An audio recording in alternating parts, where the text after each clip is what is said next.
Javier, muchas gracias por esta entrevista. Pues bueno, yo te agradezco mucho el tema de que nos hables de estas aplicaciones que hoy en día están descargando muchos de los usuarios de las empresas, muchos de los usuarios que también están en el sector educativo. Hablando de aplicaciones que estamos utilizando hoy para hacer videollamadas, como la que estamos haciendo en este momento, y algunas otras aplicaciones que nos ayudan en el trabajo remoto y en educación, que muchas veces no cuidamos lo que descargamos, Javier, y esto origina que nos convirtamos en un vector de ataque de los cibercriminales.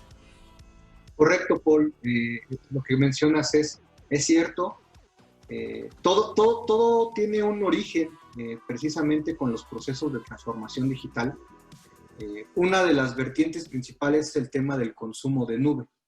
Y aunque pensáramos que esto es exclusivo de las organizaciones, la realidad es diferente.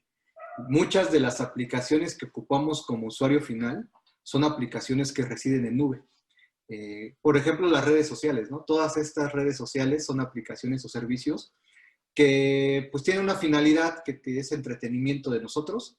Sin embargo, las famosas letras chiquitas que muchas veces existen en estas aplicaciones, pues nos llevan a conceder los datos personales de nosotros o datos que pudieran ser sensibles que se pudieran compartir con terceros.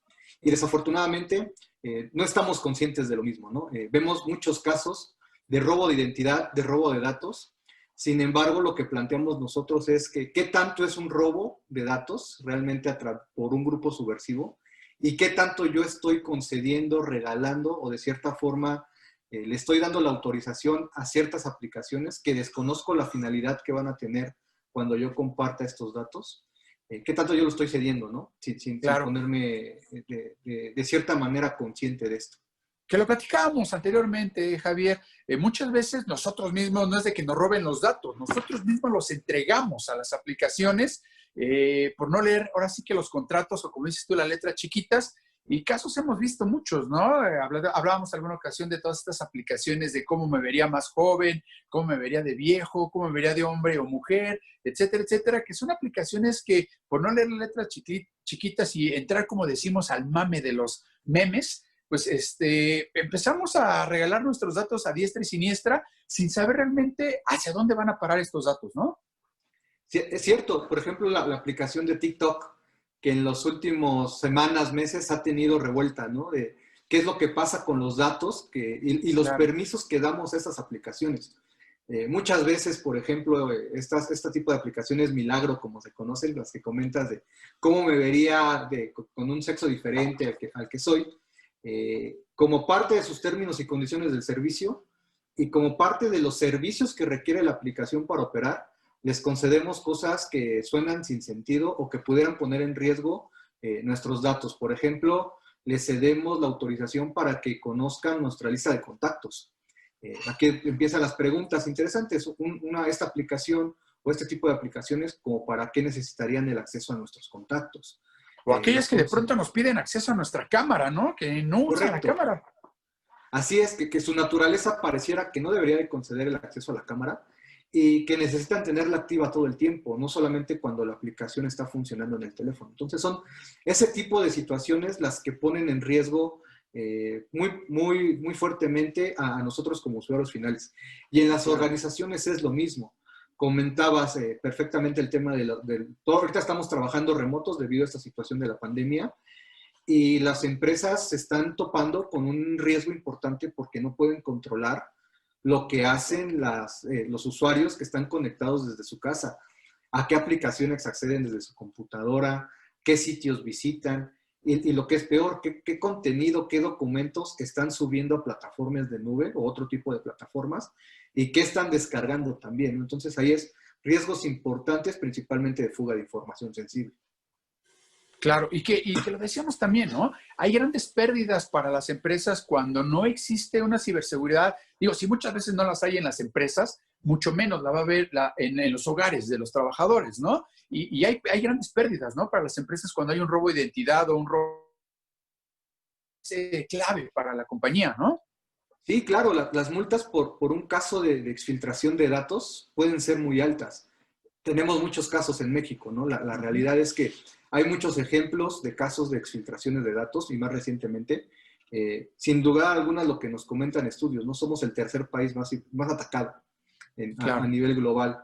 Entonces, eso nos pone en una postura muchas veces a las compañías de jaque, ¿no? No sabemos hacia dónde movernos, qué necesitamos realizar.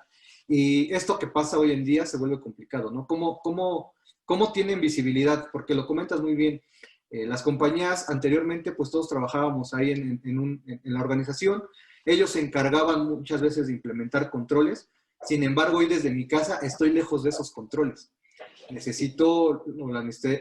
Las compañías necesitan pensar en esto, ¿no? ¿Qué están haciendo para asegurar los datos que sus usuarios están generando hoy desde casa, lejos de los controles que pudieran ya tener implementados?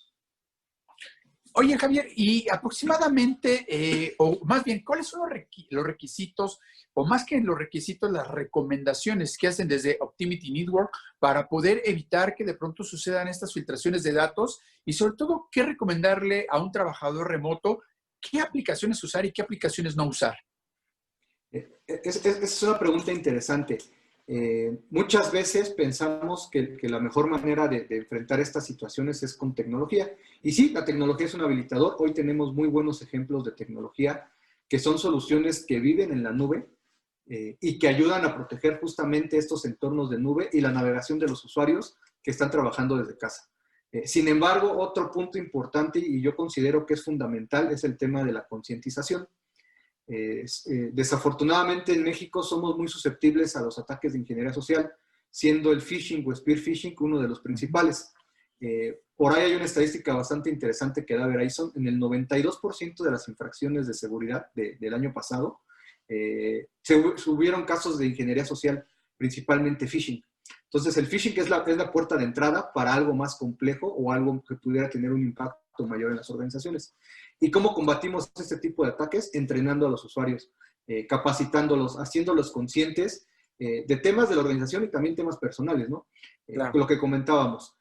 Si un usuario es consciente de los riesgos que están embebidos en el uso de aplicaciones Milagro o este tipo de aplicaciones, si un usuario es consciente de que debe de leer los términos y condiciones, los permisos que otorga una aplicación sobre sus dispositivos, para que ellos puedan delimitar las acciones que pudieran controlar. O de plano, si no necesitas usar, pensando de la perspectiva de la organización, si la política de la compañía te dice que no debes instalar ciertas aplicaciones o servicios que no corresponden a tu rol, pues de esa manera empezamos a concientizar a los usuarios, a educarlos y a reducir lo que conocemos como la superficie de ataque, ¿no? Que esto que ocupan los atacantes hoy, lo reducimos de gran manera entrenando y educando a los usuarios.